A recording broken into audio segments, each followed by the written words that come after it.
Jumpa lagi Jangan Ribut TV. Iya, kali ini kita membahas mengenai sebuah istilah dalam dunia per-VGA-an, ya, dalam dunia graphics card atau GPU, yaitu DLSS atau DLSS. Dan rasanya game yang lagi dimainkan di sebelah saya ini adalah game yang cocok untuk membahasnya. Ya, ini adalah game Outriders. Jadi, yuk kita bahas mengenai apa itu DLSS dan kenapa ini penting banget untuk gaming, bahkan gaming ke masa depan.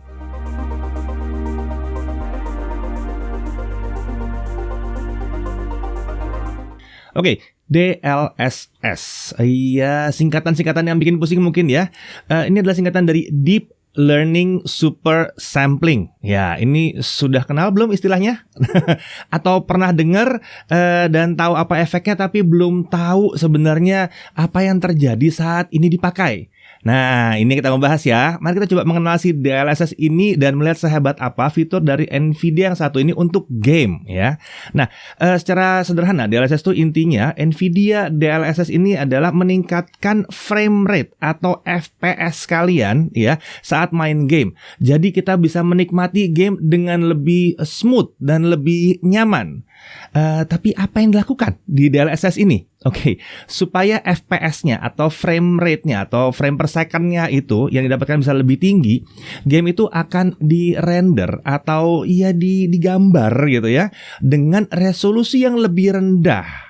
Ya, resolusi itu yang Full HD gitu ya, 720p, 1080p, 4K itu resolusi ya. Nah, contohnya aja ya, saat kita main game di 4K dan Full HD di setting kualitas dan tampilan yang sama ya, frame rate di resolusi Full HD atau 1920x1080 itu tentu akan lebih tinggi dibandingkan 4K yang ya memang pikselnya banyak banget gitu ya. Kalau total layarnya 4K itu 8 megapiksel per satu frame, kalau Full HD itu cuma 2 megapiksel, jadi 4 kali lipat ya jumlah pikselnya, tentunya akan berat. Nah, sebagai contoh, di salah satu game yang memanfaatkan DLSS untuk resolusi QHD 2560x1440, game itu bisa di-render atau sebetulnya dibuat dengan resolusi HD atau 720p. Iya, jadi sebenarnya si GPU ini hanya menciptakan resolusi 720p aja, 1280 kali 720 piksel, tapi tampilnya di 2560 kali 1440 piksel. Nah, bagaimana caranya nih ya? Nah, game yang udah dirender di resolusi yang rendah tadi, di 720p tadi, itu ditampilkan dengan resolusi sesuai yang kita pilih. Ya, hal ini umumnya akan membuat tampilan game jadi berantakan dong ya, karena ada interpolasi, jadinya burem-burem gitu. Kalau layar kalian resolusi tinggi sementara gamenya resolusinya rendah, pasti nggak enak. Tapi di sini letak kelebihan DLSS, karena dia nggak cuma membesarkan gambar saja. Saat memperbesar tampilan gambar, yang namanya DLSS atau fitur DLSS ini menggambar ulang sebetulnya dengan cara khusus yang memungkinkan tampilan game itu tidak berantakan karena interpolasi tadi. Hal ini hanya bisa dilakukan dengan dukungan AI atau Artificial Intelligence. Ya, AI ini memang tersedia di dalam GeForce seri RTX, itu ada. Ingat ya, RTX. Jangan nanya lagi, GTX yang ini bisa nggak? Nggak, untuk sementara ini RTX doang yang punya. Nah, GeForce RTX ini selain memiliki RT Core untuk real-time ray tracing yang kita udah bahas berkali-kali tentang shadow segala macam, dia juga punya Tensor Core. Nah, si Tensor Core ini memiliki akselerasi untuk Artificial Intelligence. Jadi dia bisa mempercepat proses yang menggunakan AI. Nah, ini ya itu tadi tidak tersedia di GeForce GTX, hanya ada di RTX untuk saat ini. Hal tersebut bisa membuat kita menikmati game dengan resolusi tinggi di tampilannya, padahal si GPU sebetulnya membuatnya dalam resolusi yang lebih rendah. Nah, sejak DLSS 2.0 atau versi 2-nya diperkenalkan, jadi ada level kualitasnya. Ada DLSS Quality, ada Balance, ada Performance, dan ada Ultra Performance. Dengan perbedaan di resolusi rendernya nantinya ya. DLSS Quality tentu saja menggunakan resolusi paling tinggi dibandingkan dengan mode yang lainnya. Jadi aslinya tuh lebih tinggi resolusinya untuk yang quality. Ini akan menjanjikan tampilan yang lebih baik di antara mode DLSS yang lain. Nah, sementara DLSS yang ultra performance ini arahnya ke performance biar lebih kenceng ya. Nah, di sini memang dia akan pakai resolusi yang lebih rendah untuk ditransformasi jadi resolusi yang lebih tinggi. Tujuannya biar performance-nya ya tentunya lebih tinggi juga. Pada awalnya DLSS ini sebenarnya dirancang untuk membantu game dengan fitur ray tracing ya, supaya bisa berjalan dengan FPS atau frame rate yang enak. karena ray tracing ini memang berat banget. Jadi frame rate game itu bisa turun drastis kalau misalnya kita pakai langsung resolusi yang tinggi. Nah, DLSS ini membuat frame rate lebih tinggi dengan cara yang kita bilang tadi. Jadi memang efek shadow segala macam ada, tapi semua terjadi di resolusi rendah lalu dinaikkan pakai DLSS. Nah, untuk sekarang DLSS ini berujung dengan tidak hanya digunakan dengan game-game yang pakai ray tracing, tapi juga dipakai di game-game yang non ray tracing dengan tujuan ya tadi mencapai frame rate atau FPS yang lebih tinggi di resolusi yang lebih tinggi, tapi kualitasnya tetap tinggi juga. Nah, contohnya di game Outriders ini nih ya, yang dari tadi kita kasih lihat game Outriders ini. Game ini emang nggak punya ray tracing, nggak ada, RTX-nya tuh nggak ada. Tapi dengan DLSS, game ini bisa dimainkan dengan lebih nyaman saat menggunakan resolusi yang tinggi dan kualitasnya tampilannya tetap tinggi. Kedepannya bisa jadi akan makin banyak game yang mendukung fitur ini. Jadi gamer bisa menikmati game di resolusi yang lebih tinggi atau frame rate yang lebih tinggi tanpa mengorbankan kualitas tampilan di dalam gamenya. Nah, karena kita nyoba game Outriders, ada baiknya kita mempelajari sedikit tentang gamenya dulu. Tapi kalau bicara soal game, kayaknya yang cocok saya panggil Pladidus dari Jagat Play ya. Yuk, Plat, gantian. Thank you, Dad. Sebelum kita balik lagi ke Daddy buat penjelasan lebih jauh soal Outriders dan DLSS, izinkan gue untuk memberikan sedikit pengetahuan soal apa itu Outriders dan kenapa ini game lumayan oke gitu. Jadi Outriders adalah game looter shooter racikan People Can Fly dan di bawah bendera Square Enix. Kalau misalnya lu gak terlalu familiar sama People Can Fly, mereka yang bikin Gears of War Judgment zaman dulu sama Bulletstorm. Jadi mungkin itu antara dua judul yang lebih familiar buat lo. Jadi konsepnya adalah mereka ini adalah game looter shooter di mana loot adalah sesuatu yang penting. Terus karakter dibagi ke dalam beberapa kelas. Jadi lu bisa nyobain beberapa kelas dengan gameplay yang berbeda-beda. Dan core-nya juga ada di multiplayer kooperatif. Jadi lu bisa berusaha nyelesain misi yang punya tingkat kesulitan tinggi di bareng teman-teman lu misalnya, atau bersama dengan orang yang acak. Nah, apa yang menarik dari Outriders dan teknologinya Nvidia yang berdiri di belakangnya, yang lu lihat sekarang ada di Ino 3D 3070. Jadi walaupun kita pakai RTX 30 series, kita nggak ngobrolin soal ray tracing karena game ini memang tidak nawarin ray tracing, tapi mereka berusaha nonjolin teknologi DLSS-nya gitu. Jadi kenapa DLSS-nya begitu ditonjolkan? Karena ini adalah metode buat dapatin game dengan visual yang tetap imba, sembari make sure kalau frame rate lo tuh berada dalam kapasitas yang nyaman gitu. Nah, kenyamanan frame rate di visual yang imba memang penting buat Outriders karena walaupun ini game looter shooter, lo terlihat kayak gini, third person shooter kayaknya sederhana banget, tapi ini adalah game dengan tingkat kesulitan yang cukup tinggi. Akan ada momen-momen di mana lo harus melawan begitu banyak musuh di ruangan yang sama. Apalagi kalau misalnya udah masuk ke dalam endgame, dan mau gak mau lo harus make sure kalau pergerakan lo tuh mulus, efektif, dan se-efisien mungkin supaya lo gak mati gitu. Dan kemampuannya DLSS buat nawarin frame rate lebih tinggi, dia resolusi lebih tinggi sembari mempertahankan visual yang imba itu adalah yang akan dimanfaatin Outriders dengan cukup optimal di RTX 30 series ini. Jadi harga game ini di Steam sekitar Rp825.000. Nah, best partnya adalah dia punya versi demo yang bisa lu cobain. Jadi ada kelas karakter yang bisa lu pilih, terus progresnya juga bisa lu bawa ke versi final kalau misalnya lu memutuskan untuk beli. Jadi lu tidak perlu khawatir dan takut kalau misalnya lu kayak, oke, gue pengen nyobain Outriders tapi gue belum punya budget buat beli versi full game-nya. Lu bisa download demonya dulu, terus lu kira-kira apakah rig gue cukup atau enggak ya, kira-kira gue butuh RTX 30 series atau enggak ya buat manfaatin teknologi DLSS dan segala macam gitu. Jadi kalau misalnya lu butuh, selalu ada versi demo yang bisa lu unduh di Steam. Nah, lu akan lihat penjelasan lebih teknis bareng Daddy habis ini. Dan semoga lu bisa mendapatkan gambar lebih jelas kenapa kita ngobrolin Outriders bersama Nvidia Ino 3D 3070 ini. Dan kenapa DLSS begitu membantu untuk game ini. Kira-kira demikian. Silakan balik ke Daddy.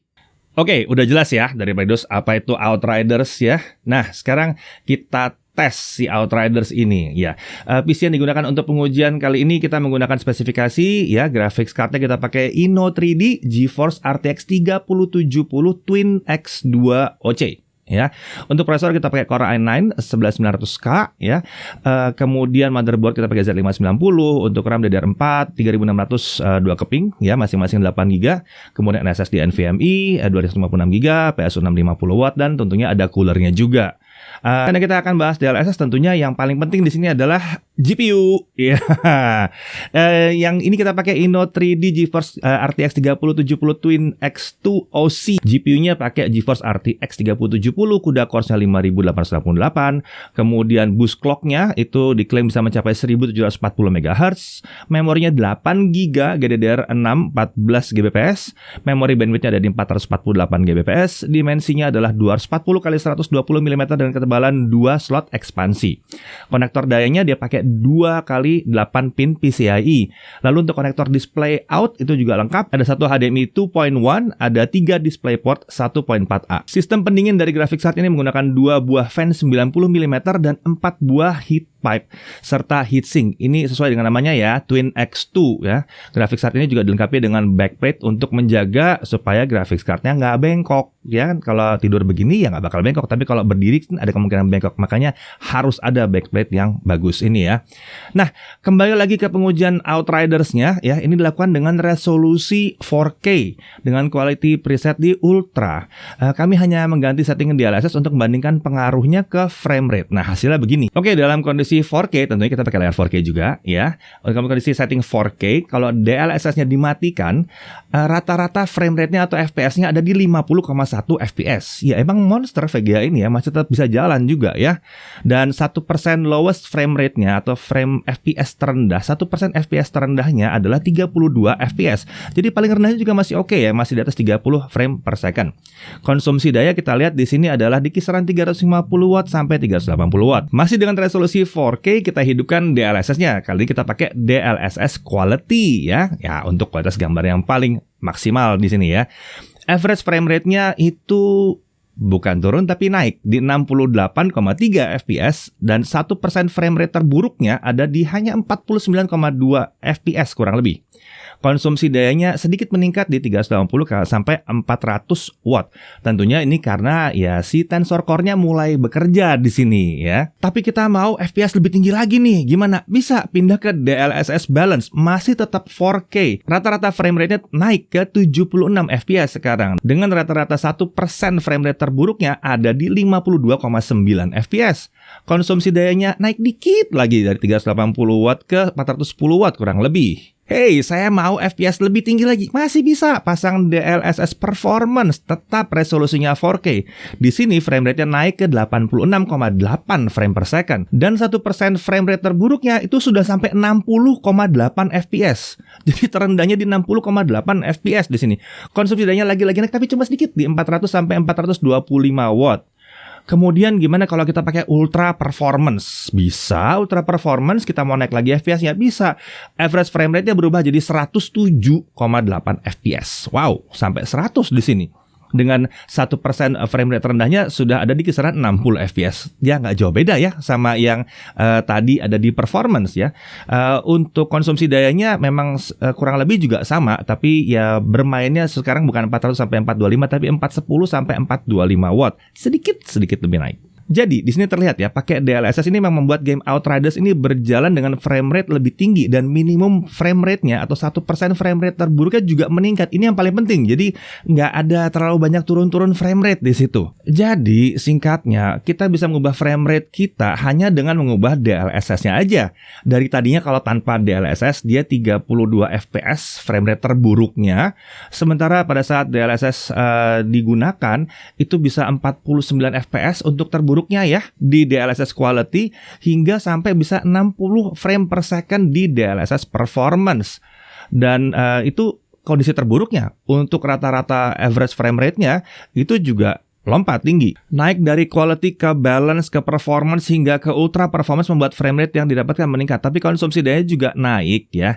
Hal ini terjadi tadi kan dibahas sudah karena tensor core-nya tentunya. Tensor core-nya bekerja lebih keras untuk menggambar ulang gambar yang aslinya memang tidak 4K tadi. Tapi peningkatan konsumsi daya sebetulnya terbilang nggak terlalu besar ya. Nggak besar-besar amat, nggak terus naik 200 watt gitu. Nggak naik segitu gilanya ya. Yang kita dapatkan adalah kenyamanan bermain yang meningkat. Nah, melihat dari hasil yang didapatkan dari beberapa mode DLSS tersebut, mode DLSS Performance tampaknya akan jadi yang paling optimal untuk game Outriders ini ya.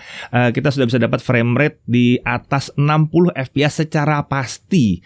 Dan ingat, kita mainnya di 4K. Nah, tentunya pasti mau tahu ya gimana kualitas gambarnya. Nah, berikut ini perbedaan tampilan di dalam game saat menggunakan DLSS off dimatikan ya versus DLSS performance ya. Satu hal yang menarik adalah perbedaan kualitas tampilan bisa dikatakan nyaris nggak kelihatan. Bahkan tampilan di DLSS performance itu udah terlihat mirip banget dengan DLSS off. Apalagi kalau kita lagi main, bergerak, semakin tidak terlihat bedanya. Nah, ada hal lain yang bisa ditawarkan dari DLSS sebetulnya, yaitu menurunkan konsumsi daya sistem. Kami mencoba untuk menjalankan Outriders di 4K Ultra dengan DLSS Performance. Lalu kita hidupkan opsi V-Sync. Ya, dihidupin V-Sync-nya. Konsumsi daya langsung drop ke 230 sampai 280 watt. Sesekali bisa sedikit lompat ke 300-an watt, terus balik lagi gitu ya. Ini udah bisa dikatakan cukup jauh di bawah konsumsi daya tanpa V-Sync yang di kisaran 400 watt. Dan yang penting lagi adalah frame rate game ini tertahan rata terus di 60 fps. Tetap nyaman untuk mainin game Outriders ini. Dan ini nggak bisa didapatkan kalau kita pakai DLSS off, karena ya minimum frame rate-nya di 32 fps, terlalu rendah. Nvidia memang menjanjikan penggunaan GeForce RTX 3060 Ti ke atas untuk bisa merasakan gaming Outriders di 4K Ultra di atas 60 fps. Sementara untuk resolusi QHD, semua GeForce RTX disebut bisa mendapatkan di atas 60 fps. Tentunya dengan DLSS ya.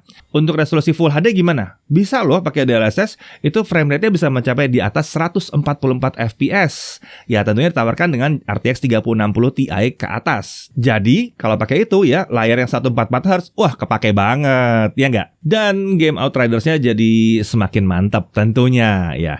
Oke, jadi terlihat kehebatan dari si DLSS ini ya, si Deep Learning Super Sampling ini. Nggak usah diapalin lah, DLSS aja, gampang ya. Jadi frame rate tinggi bisa didapatkan, membuat Outriders ini bisa dijalankan di 60 fps lebih dengan setting 4K Ultra dengan PC berbasis si Ino 3D GeForce RTX 3070 Twin XOC ini. Sementara terkait penurunan kualitas tampilan karena proses interpolasi, menurut kami hampir nggak kelihatan atau malah nggak kelihatan sama sekali kalau lagi main ya. Memang kalau kita perhatikan secara teliti ada lah bagian-bagian yang terlihat beda pada saat DLSS aktif. Tapi itu semua diperoleh dengan imbalan frame rate yang luar biasa naiknya. Nah, kalau kita bicara soal game yang support DLSS, saat ini sudah ada lebih dari 40 game yang udah mendukung fitur ini. Kedepannya tentu akan makin banyak game yang mendukung fitur DLSS ini. Kenapa? Ya karena dia akan membuat gamenya bisa di-render dengan resolusi yang lebih tinggi tanpa memberatkan sistem terlalu jauh. Ya biarlah Tensor Core aja yang kerja di situ. Toh kualitasnya tetap tinggi dan kita dapat kenyamanan gaming yang luar biasa. Saya Didi Irfan, Jagat TV TV.